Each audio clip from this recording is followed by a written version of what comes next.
Network brilliance. Every time I start one of these courses, I feel like I need to do some kind of intro and not just jump straight into it. But I don't know what the fuck you want me to do. I'll do a dance or some shit. So we're going to get straight to it. I have met Hollywood actors, Idris Elba. I've met Donald Trump Jr., the son of the president. I've met basically every big person in politics on the right from Twitter. I've met here in Romania absolutely everybody who's anybody, actors, singers, etc., etc. And I've done this very, very deliberately. And it's one of those things very similar to, let's say, girls, where once you get started, once you begin the process, it becomes easier. Once you start and you start getting a few girls, you end up with lots and lots of girls. Once you start meeting important and influential people, you'll meet lots and lots of important and influential people. But there are lots of mistakes that most people make when it comes to networking themselves to the top. And that's what this course is going to be about. It's going to be a long list of mistakes not to make. And it's also going to explain the psychology of networking. What most people don't understand is as follows. There's huge psychology involved in networking. And there's three elements. The first element is you don't know who I know. So if you go to meet somebody, let's say you're at an event and you meet someone and that person happens to know the president. Unless they're obviously overtly in the White House, unless they're overtly a member of the White House staff, or they're a loudmouth, you may have no idea they know the president.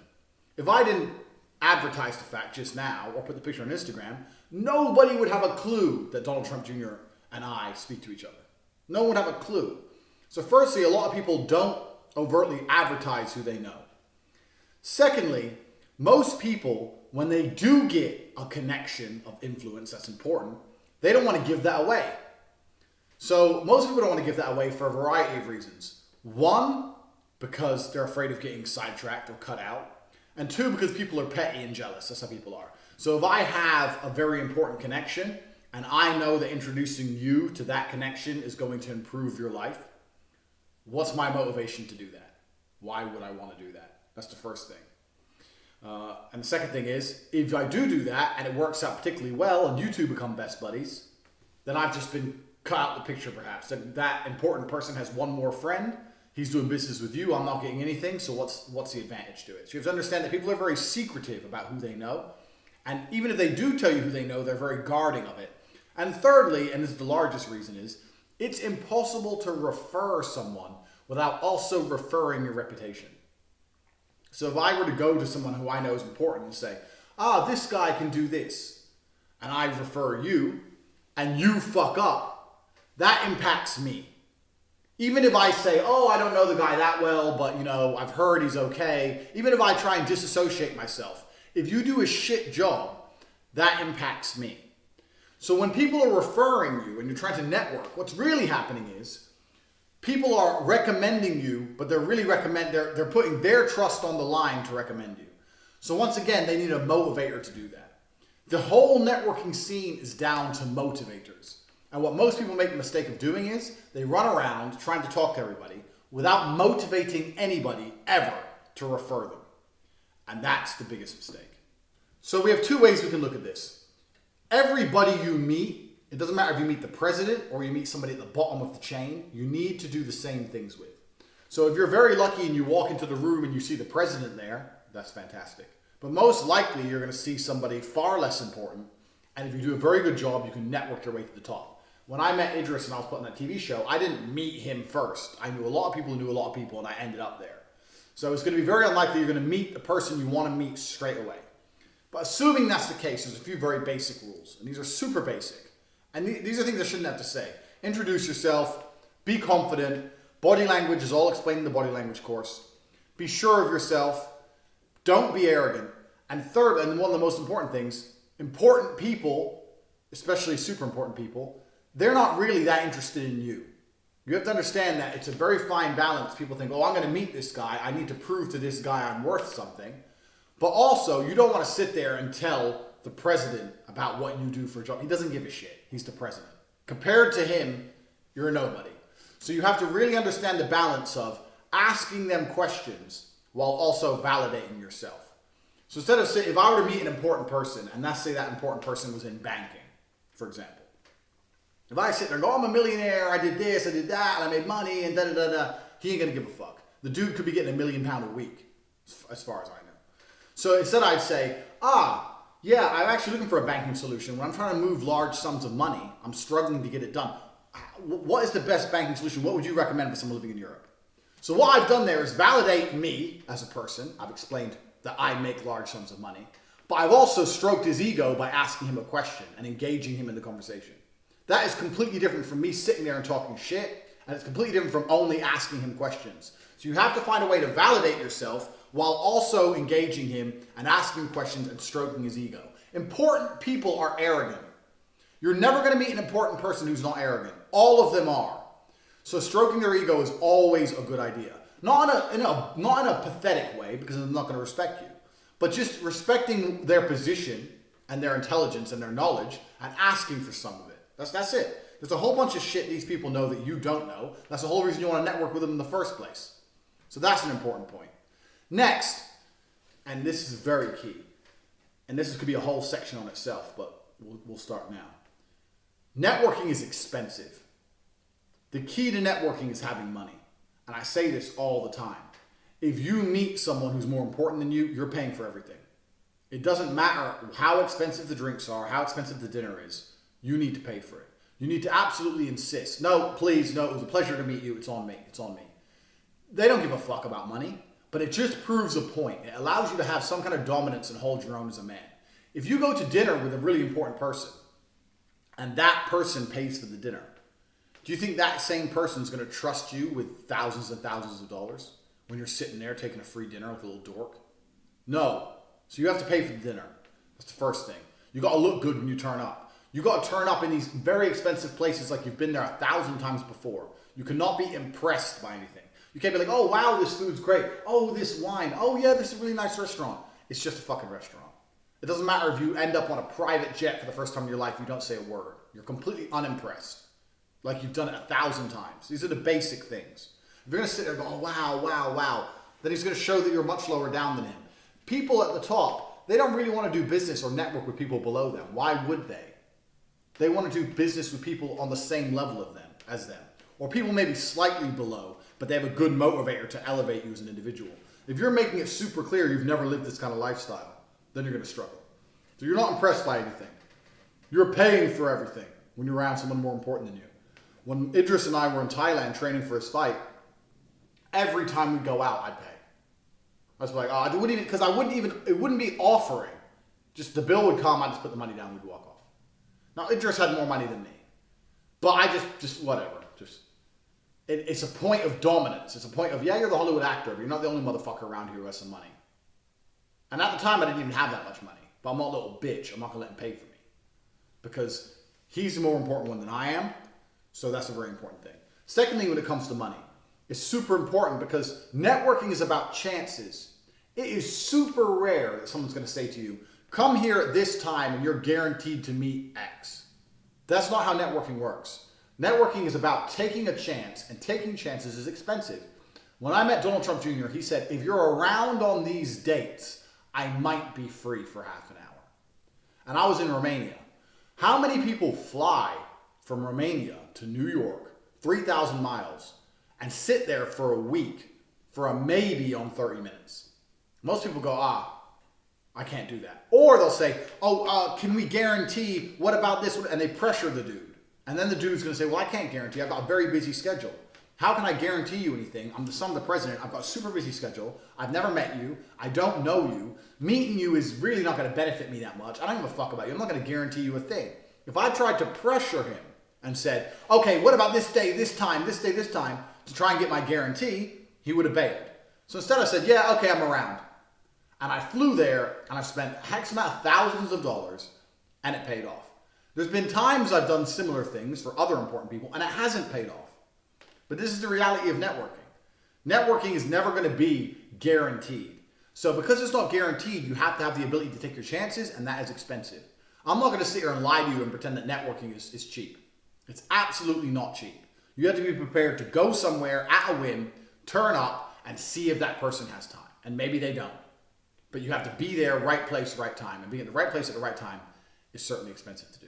So that's the monetary element. Now we're talking about motivations. And like all my courses, this is lots of information, just like the PhD course. There's lots of information coming at you. I don't care how many times you have to watch this. I don't care if it's to take notes, break it down, whatever. I don't sit and do little chapters. I speak what comes from my mind through experience. That's why it's so fucking golden. So you just have to pay attention. Motivators. There's only two, in fact, three genuine motivators that are going to allow someone to refer you. Because that's all networking is. It's referrals. If you meet someone for the first time, we've just explained, you have to pay for it, you have to introduce yourself, don't waste the person's time, make sure you stroke their ego with your questions, validate yourself while also allowing them to validate themselves so they're happy being the dominant person, being Mr. Important. Those are the key things. Most networking is going to come from referrals. Someone is going to recommend you. So look at me here. You know who I am. I have access to the president's son. Why do I not recommend you to the president's son? Well, the reason for that is, one, because I'm putting my reputation on the line. And two, the other three motivators have not been fulfilled. So there's three motivators. I'm only going to recommend you to somebody else, the president's son or anyone, for A, money, B, because I really like you, or C, because it raises my status. So these are the only three motivators that are going to take someone and make them put conscious effort into taking one of their relationships and sharing it with you. So we'll talk about the first one, money.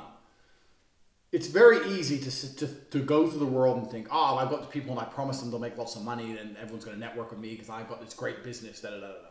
It's all bullshit because one, your great business is not nearly as great as you think it is. Two, telling people about your great business, most people don't give a shit and most people aren't going to believe in you. I mean, the thing is about businesses, none of them are really that sexy. Starbucks is a coffee shop. If you were to walk around and say, oh, I'm going to start this coffee shop, people would be like, oh, whatever. Now it's successful.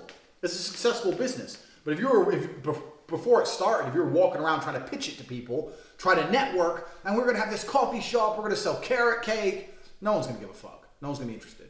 So business ideas are really not that sexy to talk about. Even though you think they are, they're not. And the ones that are usually complicated and different, and you got to have someone's attention, and they have to trust you and know who you are as a person to really take you seriously. So money is quite a difficult one, because if you think you're just going to go and email me now and say, Tate, I have an idea, and if you introduce me to the president and he buys it, and I'll give you 25%, I'm not going to recommend you. So money is actually one of the things that probably comes later on. People have to trust you first, they have to know you first, they have to like you first, and then you can add in a monetary motivation. If I've done business with you for 4 or 5 years and I know you very well and I know you're competent, I know you don't make mistakes, you don't fuck up, I know I can trust you, I know that if I recommend you, you're not going to embarrass me. And then you say, look, do you know any people who could achieve X, Y, and Z? Because that would allow me to make X amount of money and you're going to get a percent of it. Then you can motivate me with money. So that's the monetary motivation. Next is because I really like you. This can happen. You can be liked by important people. And if you're liked by important people, you're going to be invited places by important people and you'll be introduced to other important people. Being liked is a skill within itself. I've just basically explained to you how to be liked by important people. It is as simple as that. You validate yourself while allowing them to talk about themselves. Because important people love themselves. Because important people have spent a lot of time and energy and effort in building themselves. Unless you're born important, which a few are, morons. In general, important people have put in a lot of work to becoming themselves. And even if they haven't put in a lot of work, they think they have. Look at fucking Pitbull, the worst singer in the world. A loser, basically. But if you were to ask him how he got there, how did you become a famous recording artist? Do you think he'd say luck, or would he say, oh, I just really worked at it? People believe they work hard. Everyone likes to believe that their success is down to work and nothing to do with luck. So everyone who's important believes they're a hard worker. So with this in mind, they're egotistical. So you have to stroke that ego because they've spent a long time building themselves up. But you have to do it in a way that you don't embarrass yourself. This is nuance. I can't teach you this. This is something that's going to take some skill. Get the body language course. It's going to help. It's going to certainly help you. But secondly, it's going to take some skill. I gave you one example earlier. Validate yourself while also asking them questions. Make sure you look like you're paying attention. Try and be a little bit witty, a little bit funny.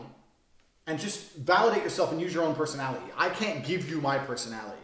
But when I met important people, the conversations were always free-flowing. They always went well. I always validated myself while allowing them to talk and allowing them to basically stroke their own ego because they love themselves. And there's nothing wrong with them loving themselves. There's nothing wrong with it at all. 2 examples. We'll use me as an example. I'm not even that important. Anyway, if you were to email me and say, Tate, teach me how to punch. I'll give you, and now I'm going to fight and I'll give you a percent. I'm trying to motivate me with money. It's bullshit. If you were to message me and say, Tate, I've watched your videos and I genuinely believe you're the best striker there's ever been. But then you have to validate yourself. You have to say, I've been training for 10 or 12 years and I really enjoy it, but there's some things you do that I can't quite do. I was wondering if I could ask you a few questions. That, 1, validates you, 2, strokes my ego, and you're far more likely to get a reply than if you just emailed me, teach me how to punch, or teach me how to punch for money. Because it's making me like you. This is an important thing. And thirdly is status. If in certain situations, especially if you're a cool enough dude, as I am, people who may have high-level connections will feel more comfortable or feel like it's going to raise their status if they introduce you to their connections. And this is going to happen as you elevate.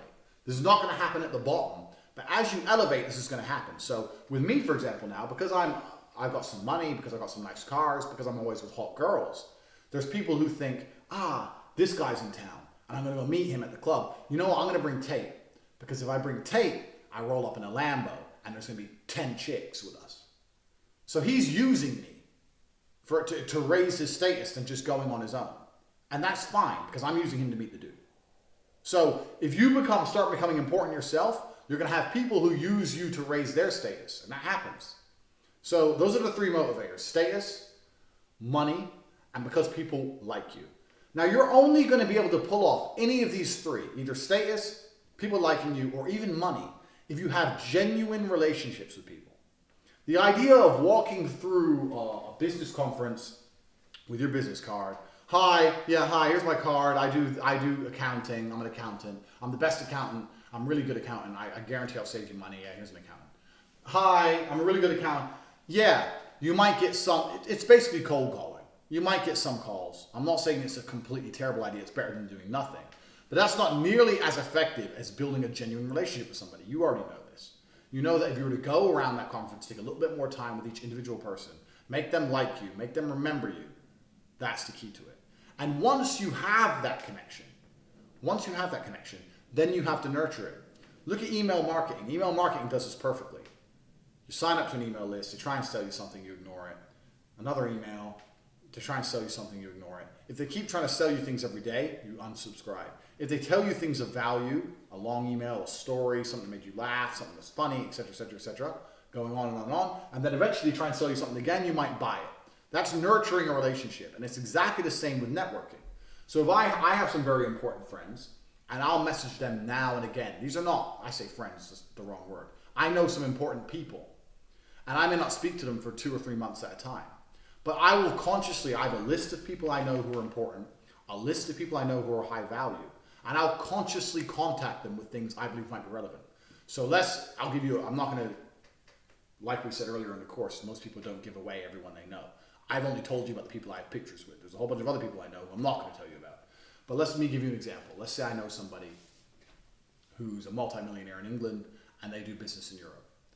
So I will literally each month go through my list of people who I know are high value and I want to stay in touch with, and I'll see that person and I'll Google up something about Brexit exports, and I'll email them the link and say, hey, you might find this interesting, don't know if this affects you. I'll be back in the country in a few weeks, maybe we should catch up, bang. So I provided value. It's not just me trying to get something from him, not just, hey, can we have a coffee? I provided him some value, I've sent him a link. He's probably already seen the link, he probably doesn't care about the link, but it's the gesture. Oh, it's sort of about Brexit, maybe that does affect him. Or even if it doesn't affect him at all, he'll reply, no, we've got all that handled actually, thanks. Yeah, Andrew, it'd be good to see you. That's a perfect example of how I'm adding value. It's not just a matter of, hey, can I talk to you? Hey, can I talk to you? Hey, can I talk to you? No one wants that, because if you keep doing that, hey, can I talk to you? You're not adding any value at any point. You become annoying. Important people are busy. So you have to add some value in your correspondence with them. They're extremely busy people. So that's a little example of what you'll do. So I guarantee you sitting here right now, if I were to tell you to make a list of the 5 richest people you know, You probably know 5 people who are quite well off. You probably know a few millionaires. But how often do you interact with them? And when you interact with them, do you provide them any value in your interactions? Because if you start to do that, they're going to start to like you more. And they're certainly going to start to trust you more.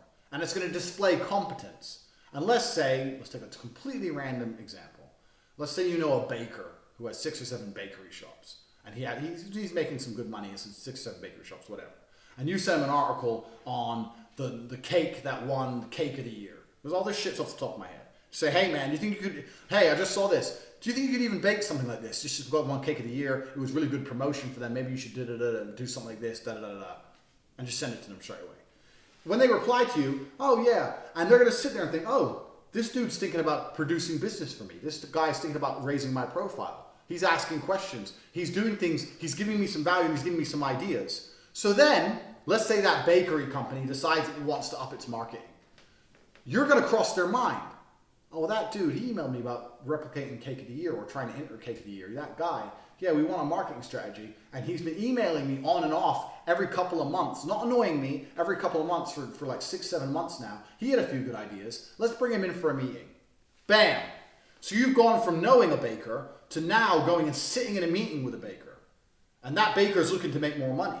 And you can sit there and go, I can guarantee you I'll double your money. I guarantee you I'll double your money. As long as I get X amount of money, or I get a company car, or I get this percent, whatever, I'm guaranteeing you I will double your money. That's how networking's done. It's not about knowing the baker. It's about building a relationship with that baker of value so that they trust you and that they like you and that you prove yourself competent. This is the same with everything. Most people go through life never proving themselves competent at anything. And I mean this. When I meet people, I'm never late. I'm early. Of course, you have to be early. I make sure I pay, like I've said before, I make sure I pay for the bill. I make sure I don't look tired. I make sure I never complain about my problems. Hey, Tate, how are you? Yeah, I'm really good. Oh, I'm fine. Yeah, the traffic was a mess. The dude doesn't give a fuck. The guy doesn't care. Oh, I'm tired. I was out last night. Yeah, I'm really good. Because people want positivity in their lives. If you're really good, they want to be really good. Why are you really good? Maybe they want to know more about you. This person is really good. Well, I want to be really good. What they say good for.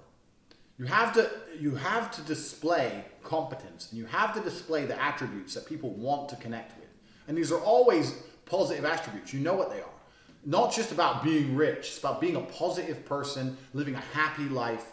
These are things that have to appear effortless. When you go and you sit down at a table and you're happy and you're smiling and you're positive and you have this aura of competence about you, you're going to have people who want to do business with you. And the baker example is a perfect example because I guarantee you all know people right now. Let's say you work a normal job. Let's say you're a fucking truck driver. You know your boss. You know the boss of the trucking company. There's nothing, he's worth shitloads of money. What's stopping you Googling up a whole bunch of stuff about trucking, or Googling up the biggest trucking companies in the world, how they advertise, or Googling what they do, and just emailing him saying, hey, I was reading this last night, you might find this interesting, and building a closer relationship with your boss, or the richest person you know. Nothing's stopping you doing that. You need to build value, they need to believe you're competent, and need to learn to trust you. So, action list. Make a list of the most important people or most rich people you know. Start finding a way to provide them value without annoying them. Get some money together so that you can be at the right place at the right time. That's the beginning.